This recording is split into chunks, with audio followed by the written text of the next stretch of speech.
I would recommend Studyiq mock interview very highly, and the experience was very good. The arrangement of the institute and the coordination of the faculty members, they were really good. Yes, it was a good experience and I recommend it to others as well. I will highly recommend everyone who is preparing for civil service, especially for interview. My overall experience was very nice. I would highly recommend people to give mocks here. The quality of board members were very good. So yes, I will definitely recommend it. Definitely the interview experience was very good. It was an overall nice experience, and yes, I would be recommending it to others as well. Yes, ma'am, certainly. Yes, I would recommend. I would definitely recommend. I will recommend you highly that you should have once a conversation in Studyiq as well.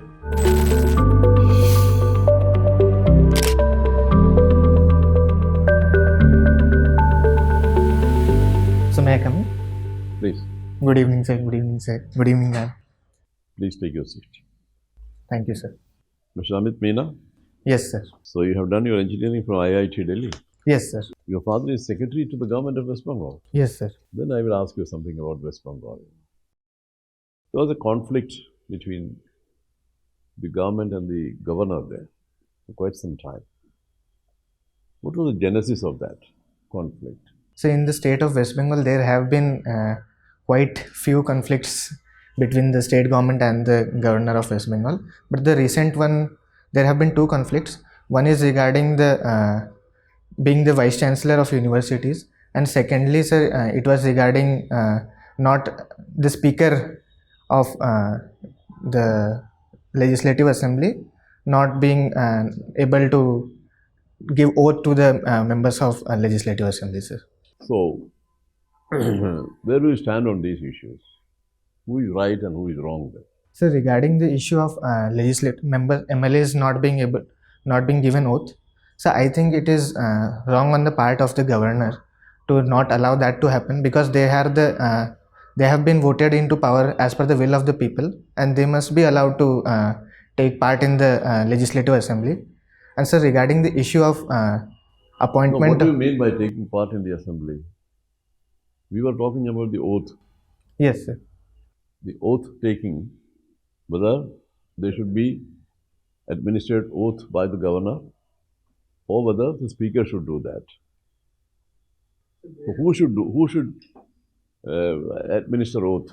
So the oath is should be administered by the governor, sir. Yeah. So however, sir, without being administered the oath, they were not able to vote in the legislative assembly. How can they go to the speaker instead of the governor? So the governor was right there. No? Don't you think so? So the governor was right. However, sir, if they are not allowed. Governor was right and governor was wrong, both. So to a certain extent, so the issue was that the governor was not administrating the oath. So that is wrong on the part of the governor, sir. See, there is something which you should understand. That's why I'm asking you this question. The oath is not administered to the members of the assembly or parliament. Not administered. The oath is taken by the member in the presence of these people, either the governor or a person appointed by the governor for this purpose. That is normally the speaker. That's how it is. Yes, sir. And oath is administered only to the ministers.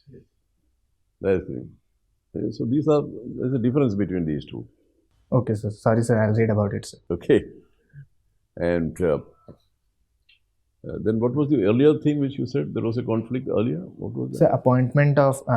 appointment of vice chancellors. Now, what do you think? Where do you stand on that issue? Tell me. Sorry, sir, but I'm not exactly sure about the issue in great detail. Okay. Then forget about it. Done anthropology. That is your optional subject. Yes, sir. So you are an engineer and then anthropology is your optional subject. Yes, sir. Now,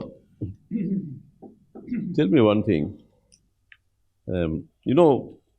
Man originated in Africa and is spread out to different parts of the world. Okay. And start looking differently. So, since man has originated in Africa, is the theory of race valid? So the theory of race is not valid because, sir, as per scientific evidences, it has been found out that the genome of humans is almost similar to the point of 99.99%, sir. So almost 0.01% is the difference between people from different areas, and that cannot be attributed to constituting different races. Instead of that, in now we call them as ethnic groups that are there, sir. So that is the case, sir. You know, Trump is coming. It's a big event now. On 20th, you know, he will be taking oath as the president of 46th or 47th or whatever. President of the United States. So, the most powerful man in the most president of the most the powerful country. Okay, and in fact, the entire world is slightly nervous about this Trump becoming the president. Okay, but there was one person who said we are not worried about Trump becoming the president, and that was the External Affairs Minister of India. Why do you think he made such a statement?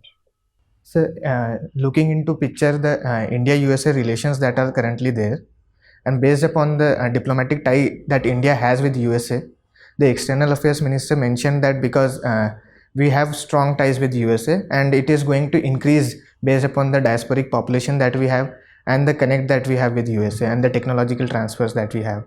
So it is only going to increase. So that was regarding that. But Netanyahu did not make that statement. Yes, sir. Benjamin Netanyahu, who is the Prime Minister of Israel, which is the closest ally of United States, he didn't make that statement. Why Indian Prime Minister chose to make that kind of a statement when nobody else made such a statement? So the Indian External Affairs Minister made their statement to show the strong foreign policy that India has.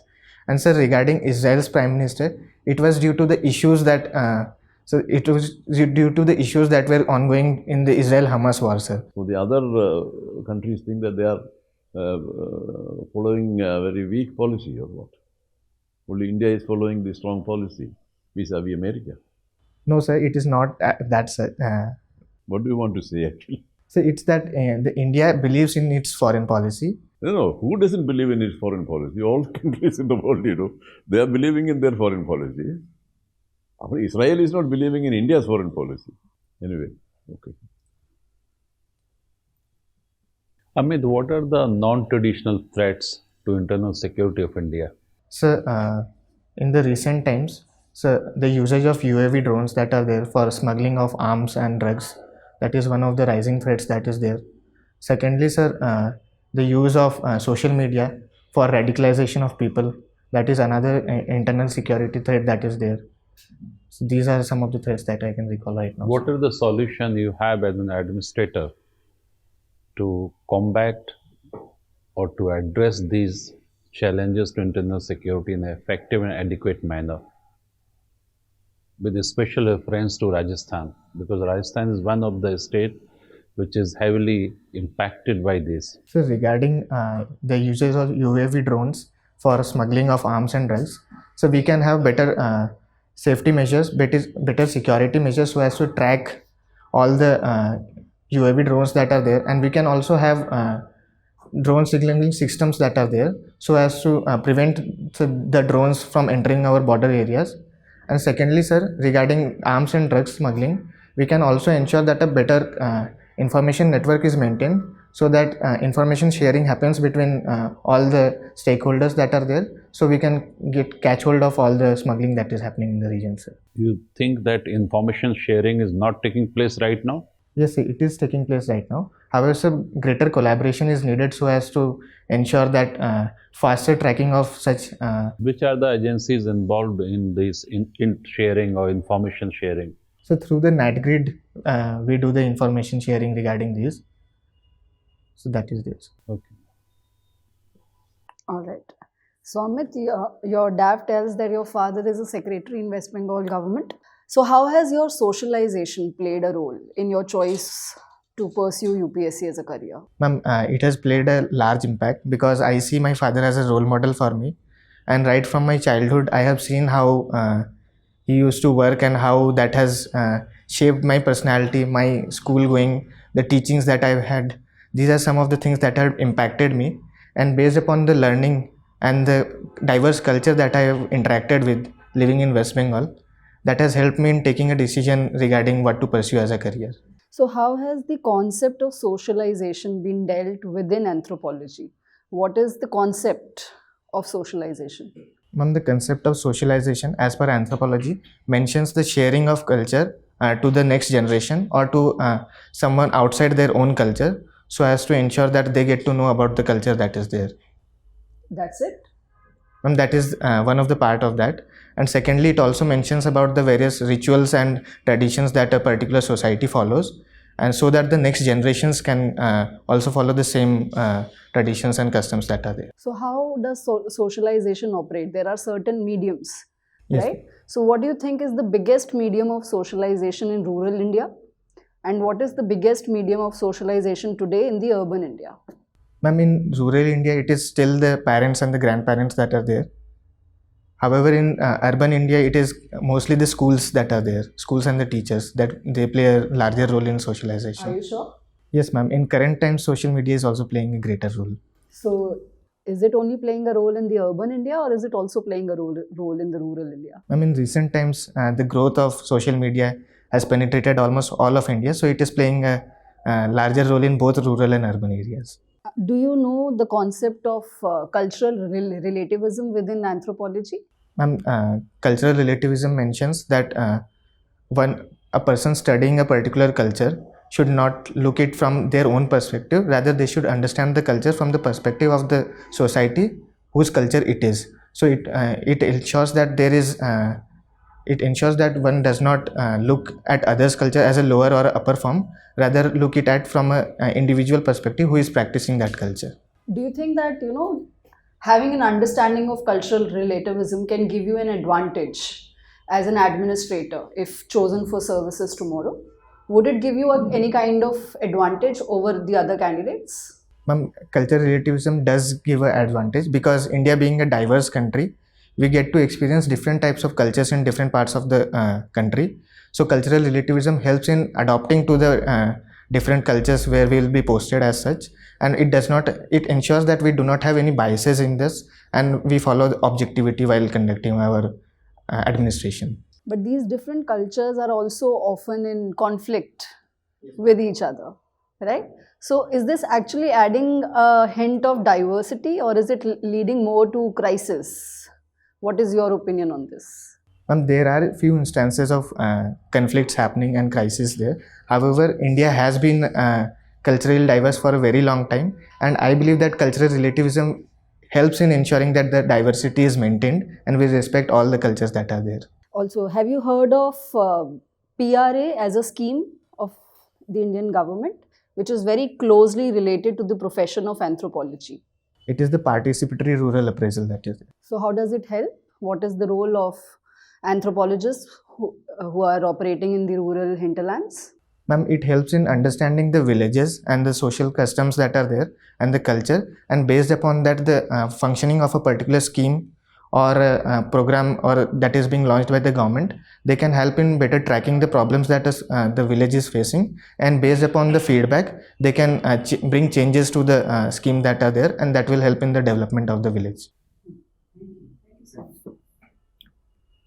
So Amit, you have done your civil engineering from IIT Delhi, right? Yes, sir. And being a civil engineer, that also from such a prestigious institute. So why are you opting for civil services? Civil engineering came in my life at a later time. Right from my childhood, I wanted to be a civil servant because I had seen my father doing the job. And when I got into graduation, I looked at the various career choices that I had, and I thought this was the most optimal one because I got to choose. It has various choices that one can have, and it also has a smooth career path, and it also has diversity in it. So that civil engineering job market does not have a smooth career path. So civil engineering did not interest me to this extent which the civil services did. So how is the scenario in civil engineering job market? So right now, as per the IIT details, it is mostly very few companies like L&T that are coming for placement, and most of the civil engineering students are going for software engineering jobs. Okay, so let us go 15 years back, and you have been made in charge of a policy for the future of this engineering sector education, right? what changes you would have introduced 15 years back into this engineering so that this problem which we are facing in civil engineering today, we would not have faced? So first and foremost would be the curriculum change, because the curriculum has not been updated for a very long time. And secondly, sir, the practical knowledge. Most of the skills that we are taught in civil engineering are only lab based, and we are not given the practical experience of working at a particular place or a factory. That helps in that regard. And thirdly, sir, the industry academia linkage and the recent scheme of the government of professors of profession, that would help in that regard, sir. Do you think that the government needs to do same with MBBS presently? I'm sorry, sir, but I'm not exactly sure about MBBS curriculum. Secondly, have you heard of the concept called as de-dollarization? Yes, sir. And recently, the Putin and Modi ji and everybody, they introduced this BRICS note also. It was in news, right? So, what do you think is the scope of de-dollarization? Is it possible in the near future? So, complete de-dollarization is not possible because it is the most widely used currency that is there for international trade. However, sir, we can reduce our dependence on dollar for international trade by using bilateral negotiations, like we had India rupee ruble trade during the pandemic for oil trade. So in similar manner, we can have negotiations with different countries to trade in that particular currency instead of dollars. Do you think China will want de-dollarization in the near future? Yes, so China is trying to increase the spread of their currency, that is renminbi, instead of dollars, because that will help them in ensuring that more and more trade that happens, and they do not have to have the burden of dollars as a particular forex currency that they need. China has a lot of investments in US G6. What about that? It is one of the top investors in US G6, so it will lose on that. Yes, China has the highest forex reserves that are there based on dollar. However, sir, still China is pushing for ensuring that their own currency gets a higher value, and that will also lead to a more global image of China being pushed, sir. What is your take on this opinion that India in the next 10 years need both US and China? We cannot take one side, or you feel that we should be on one side, which should be one side? If you feel that we need both for 10 years, what are the arguments to support your point of view? So in my personal opinion, I think that we need both US and China for the next 10 years. Because, sir, China being our neighbor, it is very necessary that we ensure that our diplomatic ties and connection with China is stable, so that the border security issues that are there and the internal security issues that are there, that are curbed. And also, sir, we have a huge trade deficit with China, and we import a lot of products from China. So we cannot completely cut our ties with China, because that is where we are getting the cheap products or basic material from. And regarding USA, sir, USA is one of the exporting markets for India, and also we have a huge diasporic population, and the recent technological transfer talks that are ongoing, so that is also required, sir, for our boosting of growth. My last question to you. So recently there has been a debate with respect to that there should be sub-classification in SC/ST as well. But on the other hand, if we see like the top notch what we can achieve via reservation is that the person from that communities could reach the higher level institutions, example IITs. But even when one student reach IIT Bombay, he commits suicide because he was teased because of his community or his caste. So what is your take on this SC/ST subclassification? Should it be there? So the criteria behind subclassification is that the certain communities are taking the benefit of reservation, and the other communities are not able to get the benefit of reservation. However, sir, the instance that you mentioned of bullying, that is regarding discrimination based on caste rather than being subcategorization of caste, sir. So by subcategorization, we want to introduce an economic criteria that certain people who have been given the benefits of reservation and they have been uplifted economically, they don't need the reservation right now. But talking about upliftment, whether it is economic or educational, in this case, we have given this child educational upliftment, that also of the highest level possible in our own country. So now do you support subclassification in SC and ST? Yes, I do support subclassification, because that will ensure that the people that are at the minimal level right now and who are not being able to get the benefit after several years of independence and having the reservation policy, they will also get the benefit.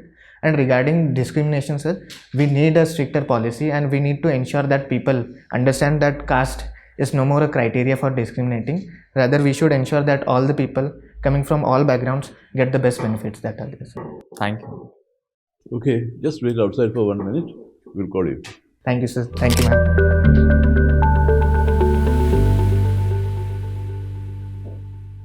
Meena साहब, जब आपको कुर्सी offer की जाए तभी बैठिए।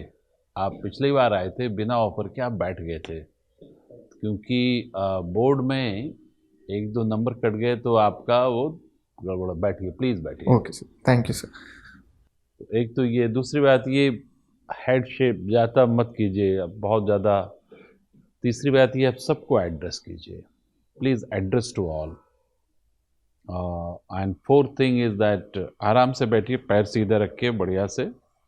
God has given you very good personality and please do more reading on international affairs. The question was asked, which you replied be like a guided missile. When the question is asked, answer it pinpointedly. You took time to answer that question. It's not, be clear-headed. Regardless of implications, if you know the answer, be, ma'am.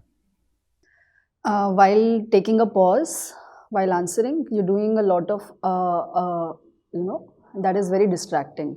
You're giving very appropriate answers. You only need to be a little more confident. Okay, ma'am. Right? It is sort of telling the panel that you're not sure if what you're saying is 100% right or not. Okay? Also, while sitting, make your shoulders uptight. Yeah?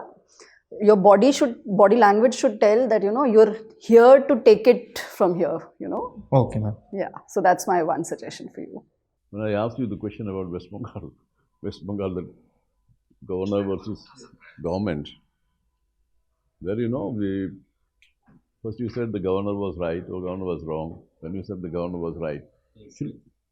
Actually, on these issues, you must be very careful about what you say. You can't say to the interview board, that the governor was wrong. That's not how it is. You are going to be a civil servant, so naturally, you have to use that particular language, which doesn't betray you. That's the thing. Whatever be your inner feeling, because I know that your father is a secretary to the government of West Bengal, so naturally, he has a certain position there. He will take a certain position on this kind of a conflict. But when you go and sit in front of an interview board, there, you have to be very circumspect, careful about what you say. That's the thing. Analyze the issues and leave it at that.